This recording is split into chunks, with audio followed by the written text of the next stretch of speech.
Nouvelle session de l'information sur la télévision nationale. Mesdames et messieurs, bonjour et bienvenue au 13h.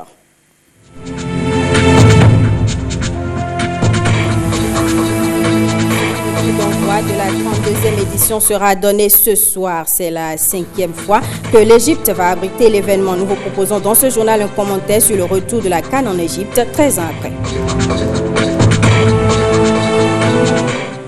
Session ordinaire du conseil d'administration de la Banque ouest-africaine de développement. Des propositions de prêts pour le financement de divers projets de développement dans les pays membres étaient au menu des échanges.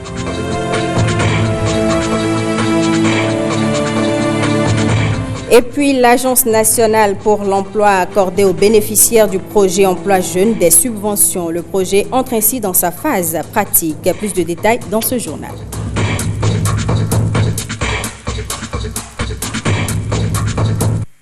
L'organisation de la Coupe d'Afrique des Nations, précédemment attribuée au Cameroun, se tiendra finalement en Égypte. C'est la 5e fois que le pays va abriter la plus grande compétition du football africain. Une compétition avec laquelle le pays des pharaons a tissé un lien fort. Le retour de la CAN en Égypte, 13 ans après la dernière organisation, c'est à suivre dans ce commentaire signé William Bassabi.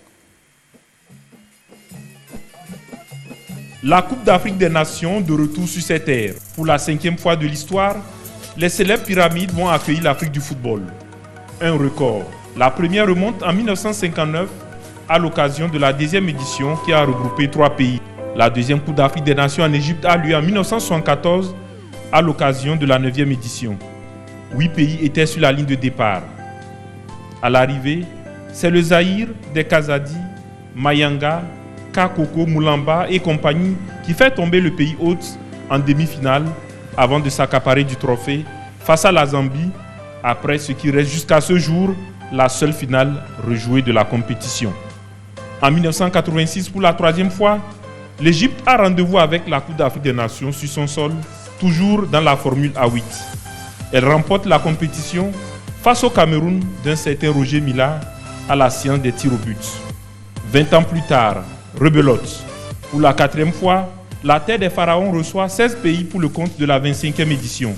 Comme en 1986, pour le 15e chapitre, le trophée reste sur les bords du Nil après la victoire sur la Côte d'Ivoire de Didier Drogba à la science des tirs au but. Qu'en sera-t-il de 2019, cette fois où le format est à 24 équipes, un format Coupe du Monde? Réponse dans un mois. La CAN Égypte 2019 aura un cachet spécial. Pour la première fois dans l'histoire, la Coupe d'Afrique des Nations met en compétition 24 pays. Une nouvelle formule qui change le visage de la CAN avec l'introduction des 8e de finale. Suivez le commentaire de Bruno Souali sur le nouveau format de la Coupe d'Afrique des Nations. 24 nations réunies en Égypte pour une place sur le toit de l'Afrique, une grande première dans l'histoire de la Coupe d'Afrique des Nations. Entre sa première édition en 1957 et sa 32e édition en 2019, la plus grande compétition du football africain a bien changé. La campagne des éliminatoires débutait pour dégager 16 pays à la phase finale de la Coupe d'Afrique des Nations.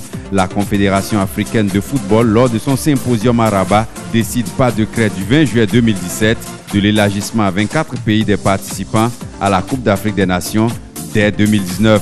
C'est donc la première fois que la Coupe d'Afrique des Nations présente 24 équipes reparties en 6 poules de 4 équipes. Un nombre qui change également le déroulement de la compétition dans ces étapes. Et pour une première fois, la Coupe d'Afrique des Nations connaîtra des matchs de 8e de finale. Pour valider son billet pour ces 8e de finale, il faudra soit se classer parmi les 2 premiers d'une poule ou se hisser parmi les 4 meilleurs 3e à l'issue des matchs de groupe. L'élargissement de la Coupe d'Afrique des Nations de 16 à 24 pays aura permis à d'autres nations moins cotées de se faire une place en Égypte et pour d'autres, comme la Mauritanie, le Burundi et Madagascar, de participer pour la première fois de leur histoire à une phase finale de la Coupe d'Afrique des Nations. Logés dans le groupe F de la Coupe d'Afrique des Nations en compagnie du Ghana, de la Guinée-Bissau, du Cameroun, les écureuils du Bénin discuteront leur 4e CAN. 23 joueurs convoqués pour la mission. Un groupe que nous fait découvrir Herman Amega à travers ce commentaire. On a dit aussi peut-être une frappe, mais il a préféré camper pour le pour son coéquipier David Kiki, le centre de David Kiki, la déviation de la tête. Et là, le but de la victoire. 9 ans qu'ils n'ont plus goûté aux émotions d'une Coupe d'Afrique des Nations. À présent, les écureuils sont de retour. Retour que les rongeurs veulent triomphal. Après des éliminatoires parsemés de hauts, de bas et débats, ils ont fini deuxième du groupe C avec 10 points derrière l'Algérie. Les écureuils du Bénin lors des éliminatoires, c'est 6 matchs, 3 victoires, 1 match nul et 2 défaites. Pour cette expédition interégyptienne, les 23 lieutenants de la troupe de Michel Bussier sont à quelques exceptions près les mêmes qui sont allés au combat pour gagner la bataille des éliminatoires. Fabien Farnol, Saturné Alagbé et Chérif Dinkakbo, l'un d'eux sera le dernier rempart. La base arrière sera choisie parmi le serein Khaled Adénon, l'impérial Olivier Verdon, le colosse Moïse Adileou ou le teigneux Junior Salomon. David Kiki, Emmanuel Imourou, Seydou Barazé et Rodrigue Fassinou feront la navette sur les côtés. Ils seront soutenus au milieu de terrain par le très bagarreur Cécile Almeida, l'artiste et emblématique capitaine Stéphane Sessignon, le fougueux Mama Seibou, le discret mais efficace Sébio Soukou, le tout associé à l'insouciance de la jeunesse de Rodrigue Tossi et Tidjani Anan.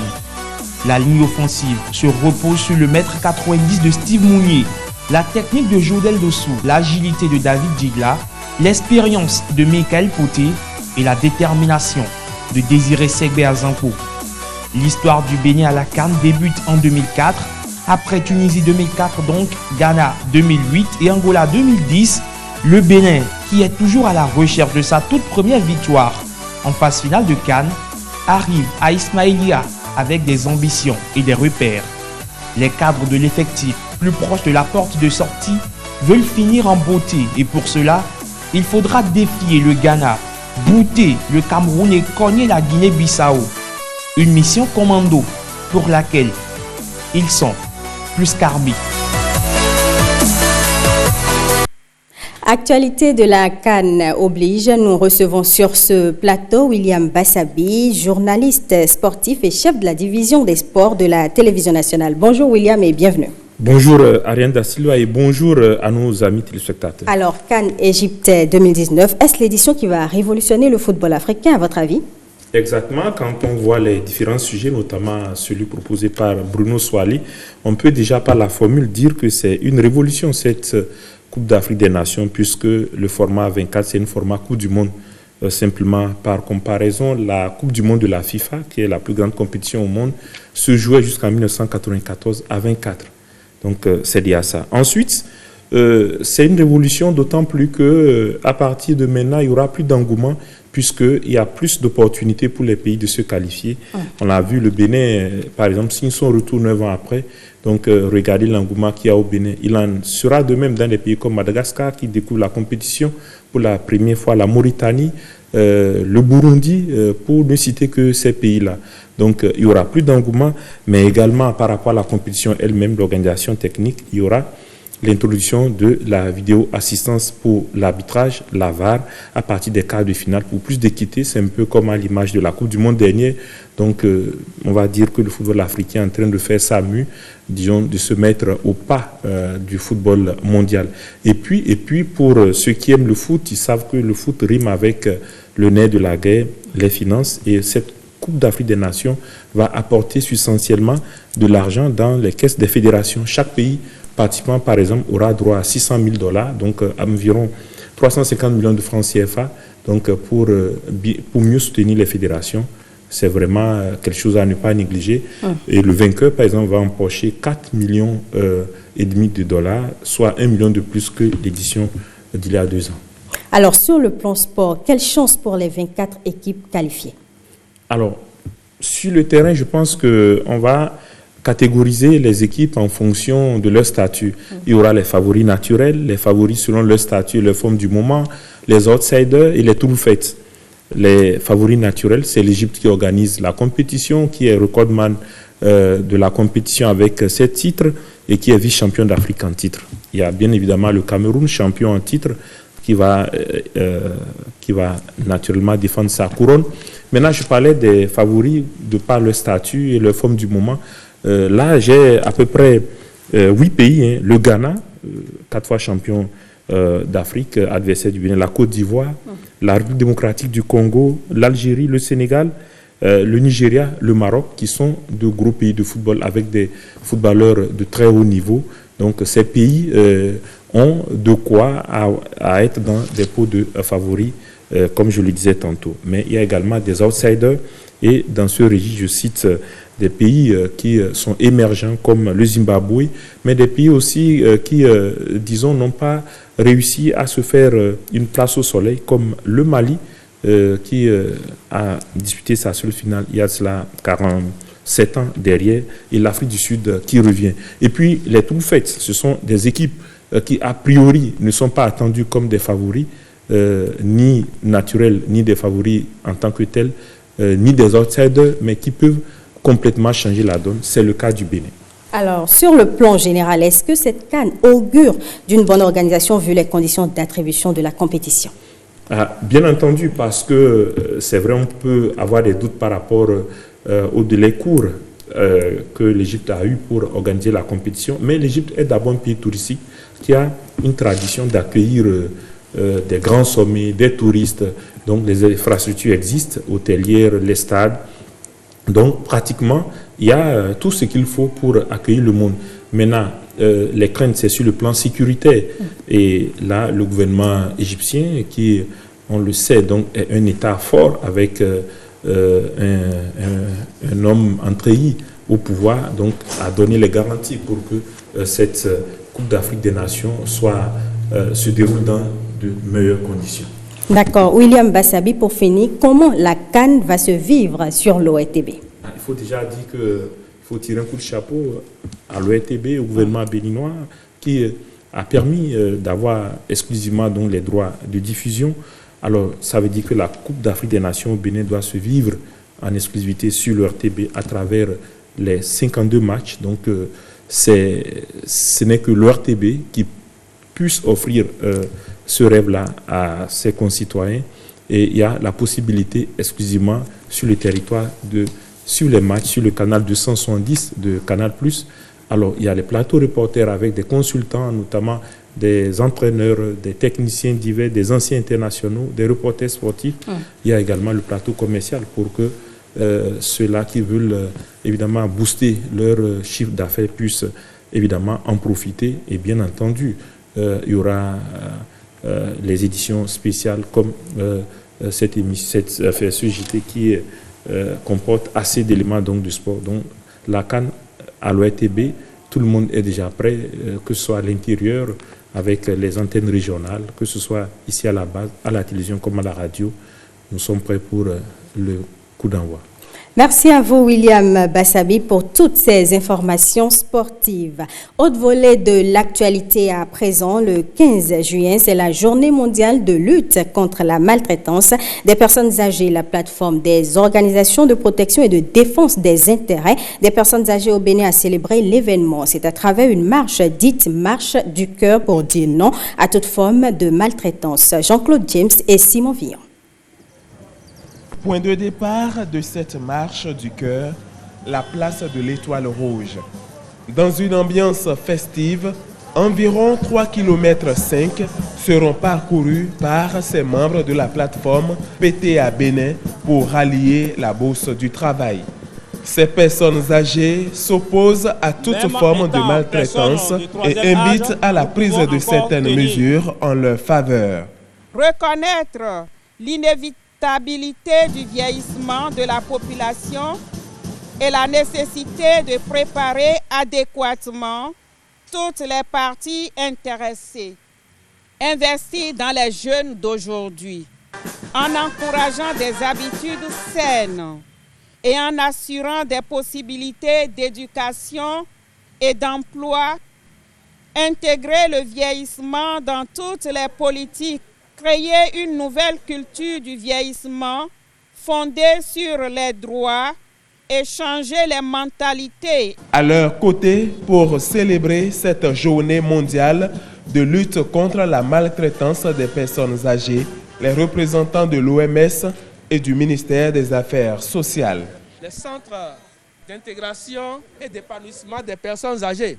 Et le souci du gouvernement est que l'on puisse créer ces centres dans tous les départements.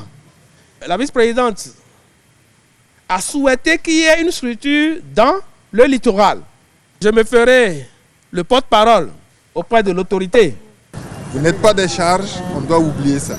Vous êtes là pour le développement. Donc, distingués invités, célébrons et soutenons ceux qui ont tant lutté pour notre avenir. La sensibilisation contre la maltraitance doit être de mise, car d'ici à 2050, il y aura plus de personnes âgées que d'enfants de moins de 15 ans. Je vous le disais dans les titres, la 113e session ordinaire du Conseil d'administration de la Banque ouest-africaine de développement se tient à Cotonou. À l'ordre du jour, des propositions de prêts pour le financement de divers projets de développement dans les pays membres. Ghislain Boguet, Bernal Djogbe, compte rendu. La 113e session ordinaire du Conseil d'administration de la Banque ouest-africaine de développement s'ouvre sur une note d'optimisme. Avec un taux de réalisation de son programme d'activité de 79% à mi-parcours, la banque est dans les meilleures dispositions pour atteindre la cible annuelle en francs CFA de 378 milliards 4 pour le terme de l'exercice en cours.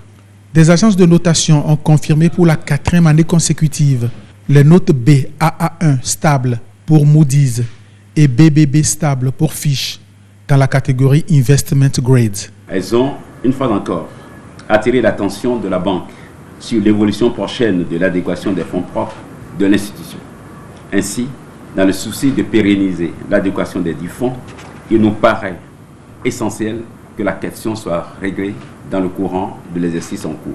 Au cours de la session, les administrateurs auront à se prononcer sur 14 propositions de prêts concernant notamment un programme d'appui au développement des économies locales, des projets d'infrastructures routières et aéroportuaires, un projet de réhabilitation, de construction et d'équipement d'infrastructures scolaires, le financement d'un projet agro-industriel, la mise en place de lignes de refinancement, ainsi que 2 propositions de restructuration pour les prêts approuvés lors des précédentes sessions. Nous nous prononcerons par ailleurs sur la mise aux standards internationaux des politiques de la banque en matière de gestion environnementale et sociale dans le financement des projets, de vérification de la conformité environnementale et sociale, de règlement des griefs, de prévention et de lutte contre la corruption et la fraude dans les opérations de l'institution et de protection des lanceurs d'alerte. Christian Adovelandé a invité les administrateurs à examiner avec la plus haute attention les points inscrits à l'ordre du jour. D'une banque à une autre, la Banque islamique de développement appuie le Bénin dans la construction des infrastructures sociales. Une mission de ce partenariat était mercredi dernier sur le site de construction des logements sociaux à Calavi-Ruedo. Plus de précisions avec le chargé de mission du chef de l'État. Il est au micro de Jérôme Mouban et de Ernest Tetego. C'est une mission de la BID, une mission lourde d'ailleurs, qui comporte ses membres, qui est arrivée dans le cadre de l'une des composantes fondamentales du programme d'action du gouvernement. Je parlais de l'accès au logement de qualité. Ça fait partie également de ce qu'on appelle les ODD. En effet, l'habitat social de qualité et à moindre coût, fait partie des objectifs de développement durable. La mission est arrivée dans le cadre des procédures normales de ce que nous appelons le cycle de projet. C'est-à-dire qu'elle vient pour procéder à l'évaluation de ce projet. Des études de projet, des études de base ont été effectuées, des études de faisabilité, mais il est important, et ça c'est les procédures, qu'une mission arrive du siège et vienne faire les analyses et assurer les corrélations entre ce que disent les études, la réalité du terrain, et combler les gaps pour améliorer l'architecture globale du projet. Alors, on doit rendre hommage, bien sûr, au chef de l'État, son Excellence le Président Patrice Talon, parce que c'est l'expression même du nouveau dynamisme qu'il a voulu impulser à la coopération, non seulement avec la BID, mais d'une façon générale avec les fonds et banques arabes. On ne peut pas parler d'un projet sans venir maintenant sur le site. Le site est une référence tout à fait importante pour voir réellement la réalité du projet lorsqu'elle sera réalisée, quelles sont les contraintes possibles. Il y a le problème par exemple de la viabilisation, l'amener de l'électricité, de l'eau, les voies et réseaux divers, le problème des collectifs, des infrastructures collectives. Donc cette mission, elle est sur le terrain aujourd'hui, elle est très satisfaite de ce qu'elle a vu. Elle a posé des questions d'éclairage et les réponses adéquates continueront d'être fournies jusqu'à la fin de la mission. Alors qu'est-ce qui se passera après? Lorsque la mission a terminé ses travaux ici au Bénin, elle va produire ce que nous appelons un rapport d'évaluation. Le rapport d'évaluation maintenant va suivre les structures décisionnelles de la banque pour atterrir finalement au conseil d'administration. Donc nous, notre devoir, c'est de faire en sorte que cette mission ait le maximum de données afin qu'elle puisse effectivement faire un rapport de qualité. Sur le plan du principe, c'est un projet absolument prioritaire pour le Bénin, pour le programme d'action du gouvernement, et ça c'est un acquis fondamental. Maintenant, si on met assez d'ingrédients, assez d'éléments qui permettent davantage d'envoyer la viabilité, bien sûr nous aurons le maximum de ressources de la Banque islamique de développement pour ce projet. Et non seulement cela, si ce projet marche très bien, nous avons des chances d'avoir une phase 2, et au-delà de la phase 2, nous avons des chances également d'avoir les autres bailleurs de fonds du groupe de coordination qui viennent s'arrimer à la BID pour financer d'autres volets ou d'autres composantes du programme d'habitation, du programme d'habitat proposé par le gouvernement. Et cela, ce sera une très bonne chose, car c'est une nécessité. Non seulement au Bénin, mais pratiquement dans tous les pays. Dans toutes les agglomérations urbaines, le problème de l'habitat est un problème absolument central. Donc le chef de l'État prend à bras le corps ce dossier et je suis sûr que nos collègues de la BID, l'équipe est dirigée par le directeur régional basé à Abuja, sont satisfaits d'ores et déjà de ce qu'ils ont vu, de ce qu'ils ont récolté comme information. Et Inch'Allah, dans un avenir pas très lointain, le projet ira au conseil d'administration, il sera approuvé et puis nous aurons la satisfaction de voir les travaux démarrer. Mais l'objectif global, tel qu'il est affiché dans le programme d'action du gouvernement, c'est 20 000 logements, toutes catégories confondues. Le président de la Banque islamique de développement tient à cœur vraiment à répondre aux besoins de notre gouvernement et à travers surtout ce que nous appelons les projets structurants et également les projets sociaux. Nous sommes ici dans le secteur social, ça impacte les populations et ça permet de montrer que le Bénin est réellement en phase avec les objectifs de développement durable et même en avance sur certains secteurs. C'est ce que nous constatons actuellement. Donc il est de bon ton de rendre hommage au président Bandar, président du groupe de la Banque islamique de développement à Guéda. Parlons maintenant du projet Emploi Jeune qui entre dans sa phase pratique et opérationnelle. Il consiste en la subvention financière des petites entreprises de la jeunesse et des personnes défavorisées. L'Agence nationale pour l'emploi a donc procédé à la remise des dites subventions. C'était mardi dernier à Ouida. Suivez ici le compte rendu de Océane Amoussou. Ils sont 130 jeunes à bénéficier de cet octroi de subvention du programme Emploi des jeunes, deuxième passage. Un projet du gouvernement béninois qui entre dans le cadre de sa mission de réduction du sous-emploi et de l'extrême pauvreté. La volonté du gouvernement de lutter contre le chômage et le sous-emploi auquel nombre de jeunes béninois sont confrontés est manifeste. Au total, chers parents, 3,113 308 980 francs CFA auront ainsi été injectés dans l'économie au niveau local et national pour la promotion de l'emploi et la mise en œuvre d'activités économiques dont les bénéfices profiteront aux couches les plus vulnérables. Chaque bénéficiaire a reçu un montant de 200 000 francs non remboursables par un mode de transfert spécial retenu de commun accord avec l'opérateur de téléphonie mobile MTN, ce qui leur permettra de retirer cet argent via le service MTN Mobile Money. Il faut se réjouir que le projet ait été conduit à bon port, qu'aujourd'hui, tous les objectifs du projet sont pratiquement atteints. Et nous sommes donc satisfaits que les bénéficiaires entrent aujourd'hui en possession de leur subvention, ce qui n'est pas un crédit, qui devra leur permettre de créer leur entreprise, leur micro-entreprise, afin que dans les 77 communes, l'économie locale puisse prendre. Le strict suivi et l'aboutissement des projets de ces différents bénéficiaires reste l'ultime défi à relever. Nous avons un défi à relever ensemble afin d'impacter toute notre jeunesse et de mettre face à sa responsabilité, ceci est le seul gage d'une paix durable dans notre pays.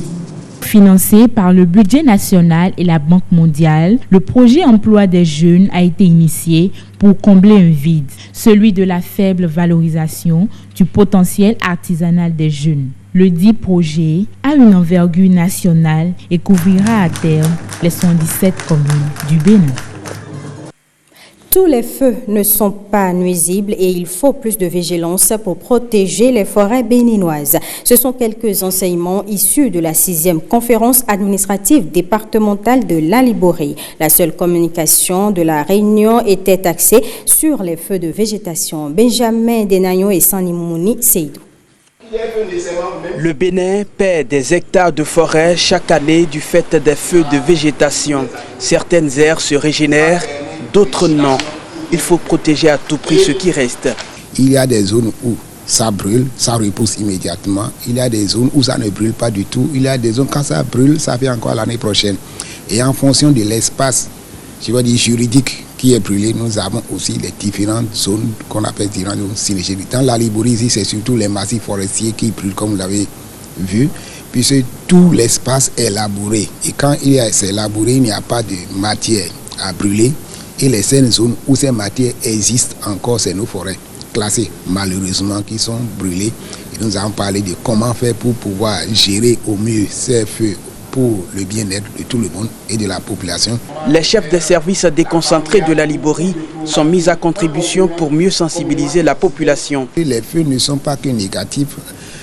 Si c'est dans le cadre d'un aménagement, c'est réglementé. Vous êtes obligé de protéger vos plantations, vous allez faire des pare-feux, vous êtes obligé de faire le feu anti-feu, on appelle de ça, qui permet de protéger nos biens. Mais ça doit se faire dans le respect strict pour éviter que le feu ne s'étende à d'autres domaines non souhaités. La CAD de la Liborie a débattu d'un autre sujet préoccupant. Et nous avons retenu qu'il y a lieu de faire en sorte que certains services qui sont encore à Parakou et dont la présence dans notre département est nécessaire, puissent s'installer.